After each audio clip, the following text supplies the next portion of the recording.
مساء الخير، شلونكم؟ شخباركم يا أحلى متابعين؟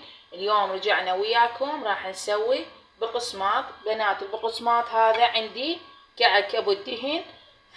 راح أخليه هنا هسه بالمحضرة مالت الطعام وأبدي الثرمة.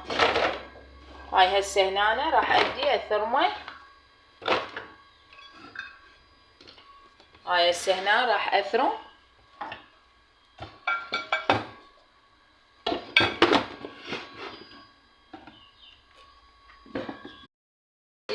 الثرمة